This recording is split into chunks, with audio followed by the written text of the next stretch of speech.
एक प्रसंग आता है महाभारत में कि जब अर्जुन बाण छोड़ते थे तो कर्ण का रथ 10 हाथ पीछे जाता था, और जब कर्ण बाण चलाता था अर्जुन के रथ पर तो अर्जुन का रथ 1 इंच पीछे खिसकता था। तो इस बात पर ठाकुर जी खूब जोर से ताली बजाते, वाह वाह भैया, कर्ण के बल को मान गया। तो अर्जुन फिर से बाण चढ़ा करके 10 हाथ पीछे और खिसकाता।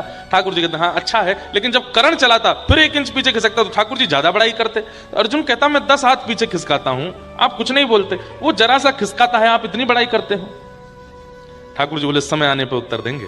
जब महाभारत युद्ध विश्राम हुआ और जैसे ही अर्जुन उतरे, तो अर्जुन का नियम था कि अर्जुन जब रथ से उतरता था युद्ध के बाद में तो ठाकुर जी पहले उतरते थे और उतरने के बाद में अपने हाथ ऐसे रखते थे रथ के पास और अर्जुन से कहते इस पर पैर रख के उतर जाओ नीचे।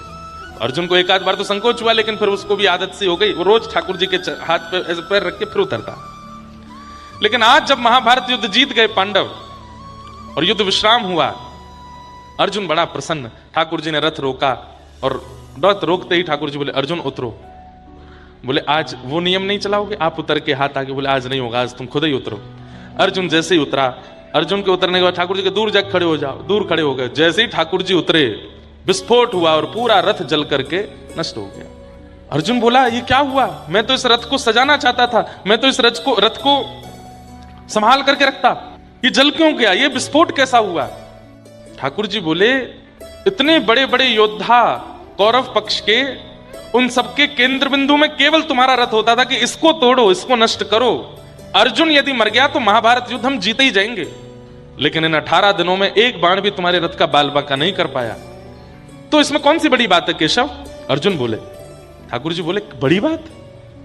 भीष्म पितामह हरे भरे वृक्ष को यदि क्रोध में देख लेता है ना तो वो वृक्ष सूख जाता है, एक पत्ता नहीं दिखाई देता उसमें। और भीष्म पितामह किसी वृक्ष को यदि प्रेम भर के देख लेते हैं ना तो वो सूखा वृक्ष भी हो तो हरा भरा हो जाता है, इतना तप है उनके पास। इतने बड़े बड़े योद्धा क्रूर रूप से तुम्हारे रथ की ओर देख रहे थे, फिर भी तुम्हारा रथ नष्ट नहीं हुआ, क्योंकि मैं बैठा था, हनुमान जी बैठे थे ध्वजा पर। आज जब हम दोनों रथ से उतर गए तो उन सबके द्वारा देखी गई वह कुदृष्टि, वह क्रोध दृष्टि एक साथ आक्रमित हुई और तुम्हारा रथ नष्ट हो गया। रही बात तुम कहते हो कि कर्ण का रथ पीछे खिसकता था 10 हाथ, तुम्हारा 1 इंच, अरे तीनों लोगों का भार लेके मैं तुम्हारे रथ पर बैठा हूं, अनंत बलवंत श्री हनुमान जी महाराज ध्वजा पर बैठे हैं, उसके बाद भी कोई तुम्हारे रथ को 1 इंच पीछे खिसका देता है, बहुत बड़ी बात है। यदि मैं ना होता, यदि हनुमान जी ना होते और उस समय यदि कर्ण ने बाण चलाया होता ना, तुम 10 हाथ की बात करते हो, ब्रह्मांड भेदन करके तुम्हारा रथ कहां जाता तुम पता नहीं चलता तुम्हारा। इसलिए अभिमान मत करो।